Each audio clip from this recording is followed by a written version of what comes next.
A heartbreaking love story which unravels the darkest lore details in Hogwarts Legacy, but most players will miss it because some important details are hidden in the quests of different houses. So I want to tell you the whole story as it unfolds in the game. The main quest that tells the story is called Prisoner of Love for Hufflepuff. We receive the task for the quest after having found the book with missing pages in the restricted section and immediately after completing our first potion class in the game. The portrait of Mr. Eldridge Diggory in Hufflepuff common room asks us to help his great niece Helen Thistlewood investigate an old unsolved murder. We meet Helen, a retired Auror, and she tells us about three ex-Hogwarts students, Richard Jackdaw, Anne Thisbe, and Apollonia Black. Those three were apparently involved in a love triangle. Richard Jackdaw you will meet no matter what house you're playing for. The bottom line about him is, he was a careless guy who didn't disdain theft and didn't think much about consequences of his deeds. Summarizing all the quests about missing pages for every house, we know that Jackdaw stole at least a wand from Ollivander, a ring from Apollonia's secret grotto, and actually the valuable pages with a map from Peeves. Next person involved in the dramatic story is Apollonia Black. She is described as a typical spoiled and arrogant member of the noble and most ancient house. She was jealous for Anne and despised her because Anne was Muggle-born. We get to know some more juicy details about Apollonia playing for Slytherin. For example,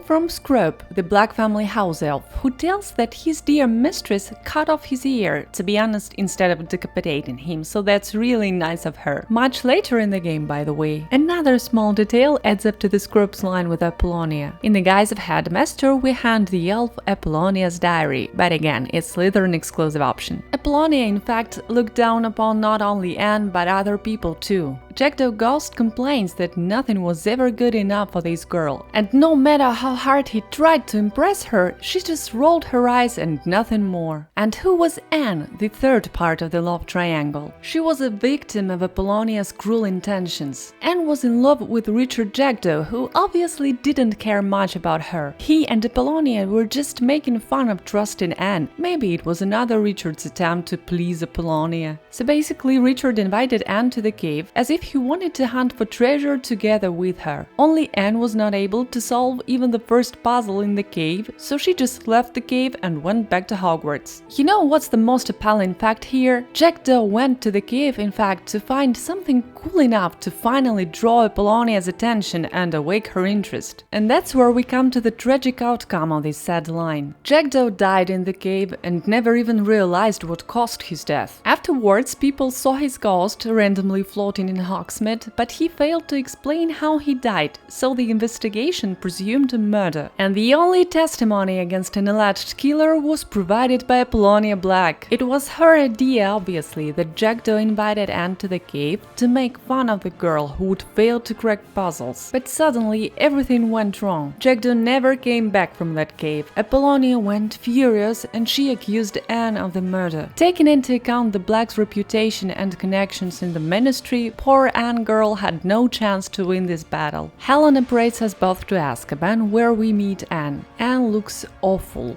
She would rather prefer to die to stop being tortured by Dementors for being betrayed and unjustly accused of a crime she had never even committed. Later, speaking with Richard Jackdaw, we tell him about Anne's misery. He is upset, in fact, but his true passion was Apollonia. No matter which house you're in, when meeting Jackdaw, you can find a note with an enchanted map. The map unlocks the Ghost of Our Love quest. Mind that the quest can only be completed by nighttime. It starts at a stone bridge near the Blue location Forbidden Forest. On the bridge you will find a note invitation to a date from Richard to Apollonia. After casting Lumos, you will see fancy floating candles. The candles lead you all the way through the Forbidden Forest to the table set for two. It's a nice touch, I think, and plus there you'll also find a chest with a decent amount of coin. And if you want to know more about every house's unique quests, check out my video, the links on your screen. Thank you for your attention, see you at Hogwarts. Nox.